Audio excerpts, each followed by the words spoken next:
बिस्मिल्लाहिर्रहमानिर्रहीम। अस्सलाम वालेकुम। आज हम बनाएंगे कैरी का अचार। ये मेरे पास 10 किलो कैरियाँ हैं। इनको हम धो लेंगे। धोकर हम इसके दरमियान में से अपनी ज़रूरत के मुताबिक टुकड़े कर लेंगे। इस तरह मैं इसके 4-4 टुकड़े कर रही हूँ। 4-4 टुकड़े करने के बाद इसको मैं पानी में भिगो दूँगी। ये देखें, और इसको अच्छे से मसल के धोना है ताकि इस पर से जो चिकनाई लगी हुई है वो उतर जाए।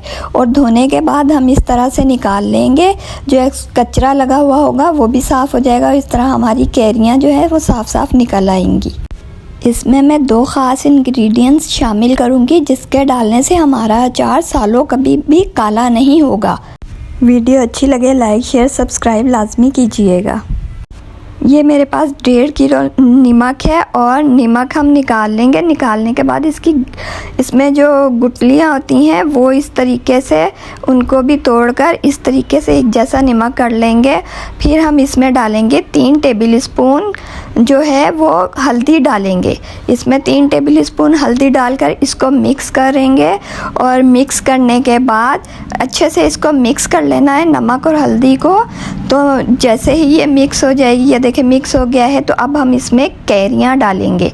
तो ये हम कैरियों के जो पीस किए थे वो हम डाल देंगे। इसमें डालने के बाद इसको अच्छे से इस नमक में इसको लगाएंगे। इस तरह उठा कर ऐसे हम इसको नमक लगाते जाएंगे। और जब ये अच्छे तरीके से इनमें नमक लग जाएगा तो हम उठाकर और दूसरे बर्तन में इस तरीके से डाल देंगे।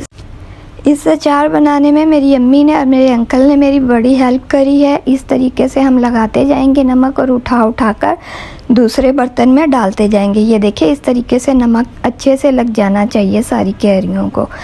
ये बाकी का जो नमक और हल्दी थी ये हम इसके ऊपर इस तरीके से फैला कर डाल देंगे। इसको ज़ाया नहीं करना। और हम फिर क्या करेंगे, एक रात के लिए इसको कपड़े से ढक कर रख देंगे। और जब ये नमक और हल्दी लगी हुई है तो ये अपना पानी छोड़ देंगी। जब पानी छोड़ देंगी तो फिर मैं आपको बताऊंगी कि आगे क्या करना है।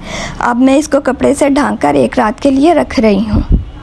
अब इसमें मैं 2 इंग्रेडिएंट्स ऐड करूँगी जिससे हमारा कैरी का अचार कभी भी ख़राब नहीं होगा। ये देखें एक रात हो चुकी है और ये कैरियों ने पानी छोड़ दिया है। अब मैं इनका पानी निकाल लूँगी और कैरियों को निकाल के एक खुश्क कपड़े पे डाल के फैला दूँगी ताकि वो कैरियाँ खुश्क हो जाएं।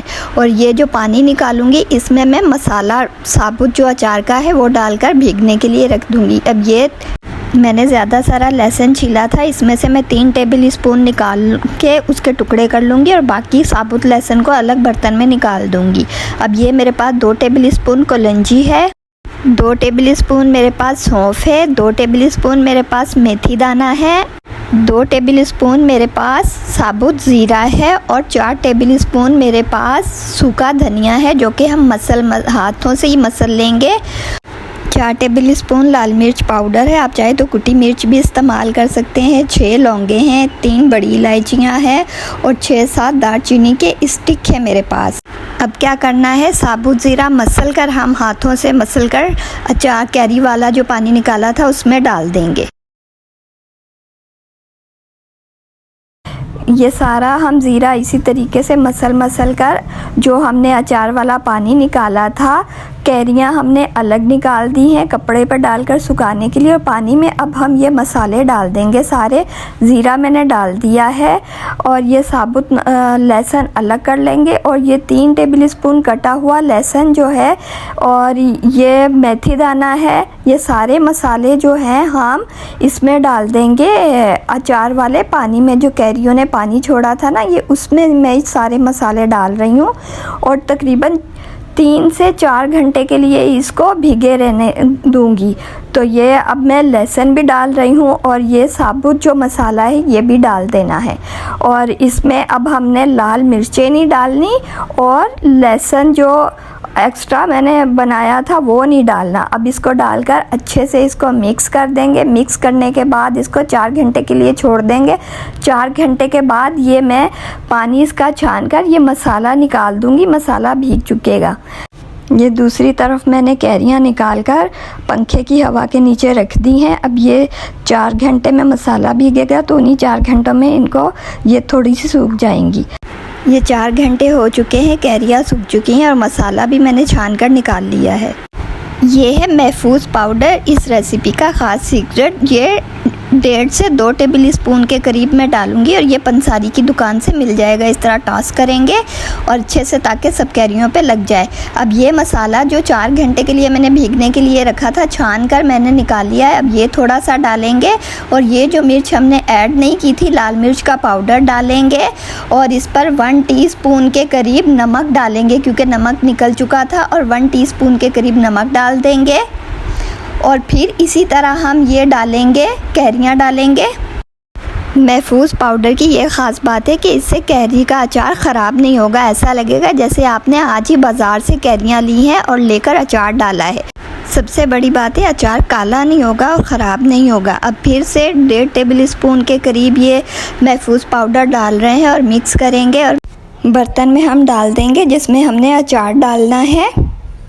आप मिट्टी का बर्तन इस्तेमाल कर सकते हैं या मर्तबान वगैरह इस्तेमाल कर सकते हैं। मैं यहाँ पर प्लास्टिक की बाल्टी में डाल रही हूँ अचार। और लहसुन ये जो बचा हुआ था मैंने डाला नहीं है साबुत, इसमें थोड़ा सा महफूज पाउडर डालकर इसको भी हम लहसुन भी डाल देंगे। दोबारा फिर से वही अमल करेंगे। अच्छा, ये जो इसके ख़ास इंग्रेडिएंट्स है, एक तो महफूज पाउडर है, ये 1.5 टेबल स्पून के करीब मैं डाल रही हूँ, ज़्यादा नहीं इसको डालना है। और ये डालने के बाद इसको फिर मिक्स करेंगे। मिक्स करने के बाद अचार में डाल देंगे। और दूसरा इसका ख़ास इंग्रेडिएंट्स है तेज़ाबी सिरका, वो डालेंगे तो अचार हमारा बहुत मज़े का बन जाएगा। अब ये जो भिगा हुआ मसाला था थोड़ा सा बच गया, ये सारा हम डाल देंगे। डालने के बाद फिर इसमें 1 टीस्पून के करीब हम नमक डाल देंगे, जो कि पानी अचार वाले पानी में नमक निकल गया था, तो 1 टीस्पून के करीब डाल देंगे। और मैंने यहाँ पर 1 टेबल स्पून के करीब लाल मिर्च ऐड की है और टोटल मैंने 3 टेबल स्पून लाल मिर्च का जो इस्तेमाल किया है इसमें अचार में। आप अपने हस्बे ज़ायका डाल सकते हैं। और ये जो लहसुन बचा था महफूज पाउडर लगा हुआ, ये हम सारा डाल देंगे। और डालने के बाद इसके ऊपर हम ये सरसों का पका हुआ ऑयल है ये डाल देंगे। ये सरसों का ऑयल डालने के बाद इतना डालना है कि इसके अंदर ये डिप हो जाए। और डालने के बाद हम ये मैंने डाल दिया है। अब ये मेरे पास आधा किलो हरी मिर्चें हैं क्योंकि हमारे घर में कैरी के अचार के साथ हरी मिर्चों का भी अचार डलता है। इसमें 2 टुकड़े करके और इसमें नमक लगा लिया है। अब हम ये इसमें डाल देंगे। आज के अचार के 2 सीक्रेट इंग्रेडिएंट्स है, एक तो महफूज पाउडर और एक तेज़ाबी सिरका। अगर आप ये दोनों चीज़ें डालेंगी तो अचार का जायका भी बहुत अच्छा आएगा और सालों आपका अचार काला नहीं होगा और ना ही ख़राब होगा। तो आप यकीन करें, आप कहे उठेंगे कि वाकई में क्या अचार की रेसिपी दी है। और ये है मेरे पास तेज़ाबी सिरका, 3 से 4 टेबल स्पून का इस्तेमाल कर रही हूँ और ये पंसारी की दुकान पर इजीली मिल जाएगा। महफूज पाउडर और तेज़ाबी सिरके के नाम से मांगेंगे तो ये वो आपको दे देंगे। अचार में डालने वाला महफूज पाउडर और तेज़ाबी सिरका। तेज़ाबी सिरका डालने से अचार का टेस्ट बहुत अच्छा आएगा। अब हम इसको ढक देंगे, 4 से 5 दिन के बाद निकालेंगे। अब ये देखें मैंने मिक्स कर लिया है। अब ये देखें अचार की शक्ल कितनी प्यारी सी है। और अगर आपको मेरी वीडियो अच्छी लगी हो, लाइक शेयर सब्सक्राइब लाजमी कीजिएगा। कमेंट्स करके बताइएगा कि आपको मेरी अचार की ये रेसिपी कैसी लगी। मैंने लसूड़े के अचार की भी रेसिपी डाली है, उसका लिंक ऊपर दे रही हूँ। अगर किसी ने नहीं देखी तो वहाँ से वो देख लीजिएगा। और अचार ख़राब हो जाता है, काला हो जाता है, अक्सर लोगों की ये शिकायत होती है। तो इस तरीके से डालेंगे ना तो आपका अचार काला होगा और ना ही ख़राब होगा। जब भी आप निकालेंगे बिल्कुल फ्रेश होगा। आपको मेरी वीडियो अच्छी लगी हो, लाइक शेयर सब्सक्राइब लाजमी कीजिएगा। अल्लाह हाफिज़।